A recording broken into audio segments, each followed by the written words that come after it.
Hi everyone, this is Amit from E1 Support. Here I'm going to show you how to update the user-defined field in the general ledger transaction entry window via SmartConnect.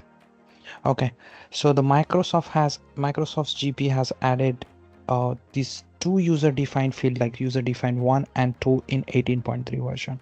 Okay, so in order to do that, right, when we check the schema about the eConnect, that is the method that used to push the data, we didn't have like the field like in the node maintenance.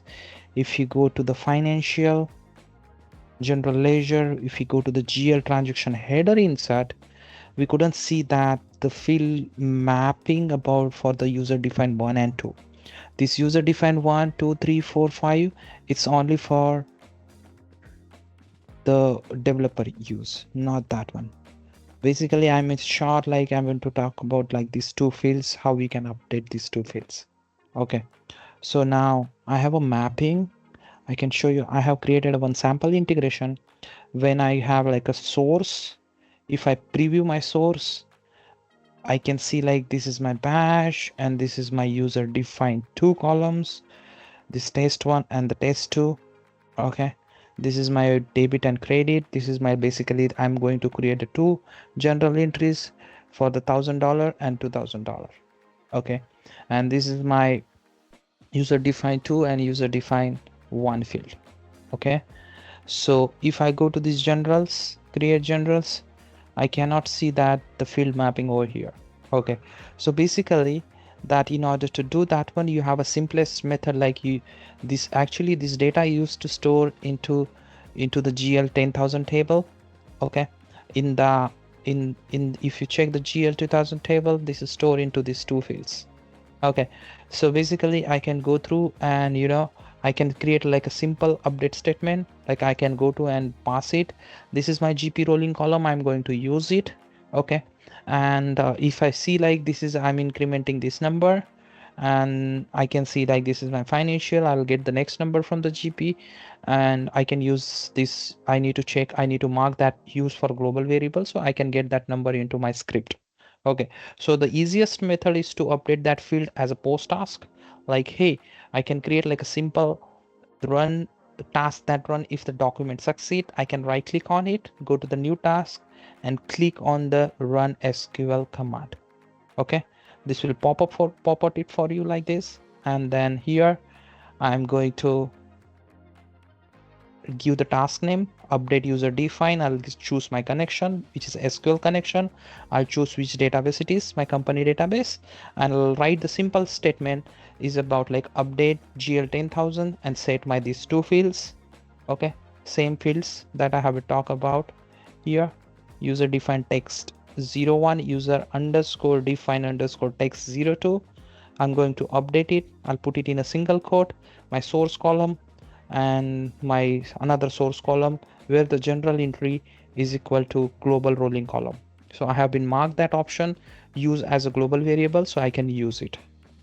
Okay, so this is a statement. This is will iterate through the each row like each general entry, so it will update that user defined field over there. And if you have a second record coming from the file, it will iterate through the each document number. Okay, this is the easiest method. Okay, and another method is likely, for example, we know it like we used to hit it like this GL transaction header insert. So we have a post script that looks like this format. Like if you go to the store procedure and if I see like here, if I go to the filter, if I put it here, I'll put it like a normal. Okay, inside that I can see that this is encrypted by the Microsoft, that this is the one that we used to as a standard, and there is a post store procedure. In the store procedure, if you open it, I can format that one in this way. You can get it in the one line.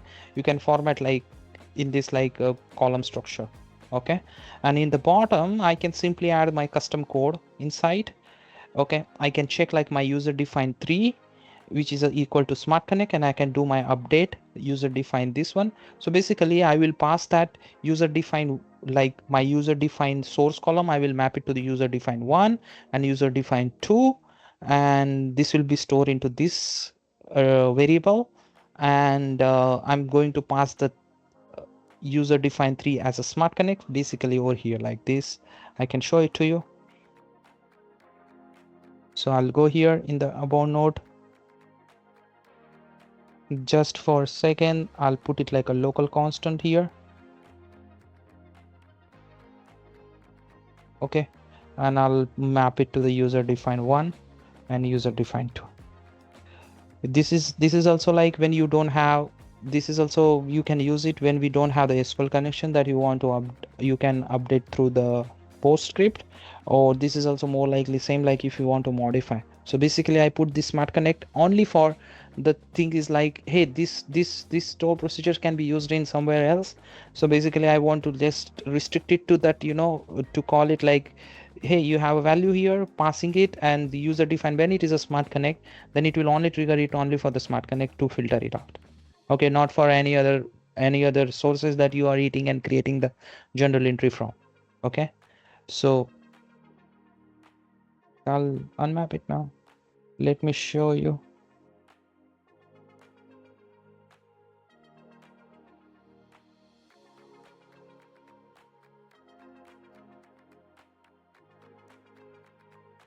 Okay, I'll run it. Okay, I'll go to the GP.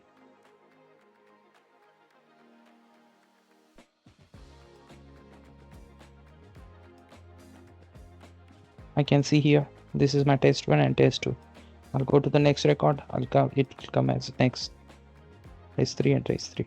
If I check it in the backend also, I can see that. So these two transactions are created. I can see it here. These are like created. This is invoked by basically by the post script that we created. Okay, into the integration. So likely like this update has fired. This update has fired. Okay. So, yep. Thank you. Thanks for connecting.